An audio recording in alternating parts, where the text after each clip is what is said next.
বাড়ি বন্ধক রাখার মতন বিশাল বড় এক সত্যের মুখোমুখি হলো রাইয়ের গোটা পরিবার। হ্যাঁ বন্ধুরা, ভিডিওতে লাইক দিয়ে দেখতে থাকুন।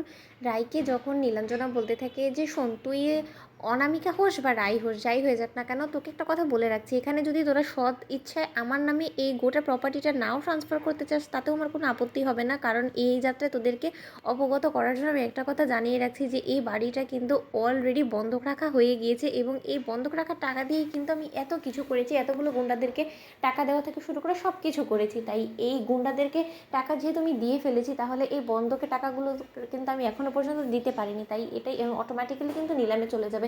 এবার নিলামে কি করে তুই এই বাড়িটাকে বিক্রি হওয়া থেকে আটকাস, সেটাই হলো কি তোর কাছে একটা বড় চ্যালেঞ্জ। ঠিক আছে তো অনামিকা?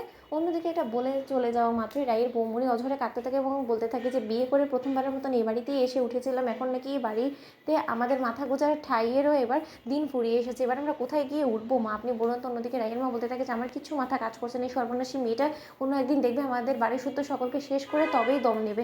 অন্যদিকে এই কথা বলা মাত্রই যখন রাই বলতে থাকে যে না, যে করেই হোক না কেন, এরকম ছদ্মবেশ ধারণ করে কতদিনই বা আমি পারবো, কিন্তু যে করেই হোক না কেন আমার এই বাড়িটা নিলামে উঠানোর আগেই এই বাড়ির কোনো একটা বন্দোবস্ত করতে হবে। অন্যদিকে রাই যখন কোনো রকম কোনো সুযোগ কোনোটাই না পায়, ঠিক সেই সময়ই রাই হঠাৎ করেই সূর্যের কাছে ছুটে গিয়ে বলতে থাকে যে সূর্য, আমার অনেক তোমার প্রয়োজন হয়ে পড়েছে, তুমি প্লিজ আমাকে এই যাত্রায় একটু হেল্প করবে প্লিজ। অন্যদিকে সূর্য বলতে থাকে যে এই মা রাই, তুমি এরকম করে চোখের জল ফেলছো আর তুমি আমার কাছে হাত জোর করছো কেন, বলো তো কী হয়েছে, ঠিক তুমি আমাকে শান্ত হয়ে বলো কী হয়েছে।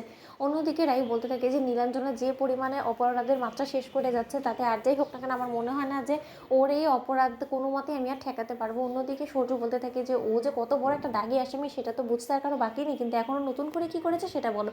অন্যদিকে রাই বলতে থাকে যে দেখো, এত দিন ধরে আমি সকলের কাছে একটা নিজের পরিচয় গোপন করে গিয়েছি, সকল এটাই জানে যে আমি অনামিকা, আমি আমার স্মৃতি হারিয়ে ফেলেছি, কিন্তু তার থেকে বড় কথা, সত্যকার অর্থে আমি তোমার কাছে একটা কথা বলছি, আমি স্মৃতি মোটেও হারিনি, কারণ আমি নীলাঞ্জনাকে শাস্তি দেওয়ার জন্য ছদ্মবেশ ধারণ করে বসে আছি, কিন্তু এবার নীলাঞ্জনা যে চালটা দিয়েছে সেটা আমি কোনো মতে ভাবতেও পারিনি কোনো দিন যে আমার কারণে আমার গোটা পরিবারের মাথা গোছা ঠাইটুকু অবধি হারাতে হবে। অন্যদিকে সূর্য বলতে থাকে যে তার মানে ও নিশ্চয়ই কোনো না কোনোভাবে তোমার সেই বাড়ির উপরে হাত দিয়েছে, তাই তো তার জন্যই তুমি হয়তো এরকম করে কার্য, কিন্তু হয়েছে কি সেটা বলো। অন্যদিকে রাই বলতে থাকে যে ও আমাদের বাড়িটাকে বন্ধক রেখে নাকি সেই গুন্ডাদেরকে টাকা দিয়েছে, এবার সেই বন্ধকের টাকা দিতে পারেনি বিধায় তারা বলছে যে আমাদের বাড়িটাকে নিলামে উঠিয়ে দিবে, এবার সেই বাড়িটাকে কী করে আমি বিক্রি হওয়া থেকে আটকাবো সেটাই ভেবে পাচ্ছে না। সূর্য, তুমি কোনো একটা উপায় প্লিজ আমাকে এই বাড়িটা আমাকে ফিরিয়ে দাও প্লিজ সূর্য। অন্যদিকে সূর্য বলতে থাকে যে দেখো রাই, একটা মাত্র উপায়ই আমার কাছে অবশিষ্ট আছে, সেটা হলো যে তুমি যদি বলো আমাকে অনুমতি দাও, তাহলে সেই বাড়িটা বর্তমানে আমি কিনে নিতে পারি এবং পরবর্তী সময় আমি সেই বাড়িটা তোমাদের নামে ট্রান্সফার করে দিব। অন্যদিকে রাই বলতে থাকে যে তার তো যথেষ্ট পরিমাণে টাকারও প্রয়োজন হবে, সেই টাকাগুলো আমি তোমাকে এই সময় শোধ করতে পারবো না। অন্যদিকে সূর্য বলতে থাকে যে অলরেডি তো তোমার কাছে আমি যথেষ্ট পরিমাণে ঋণী,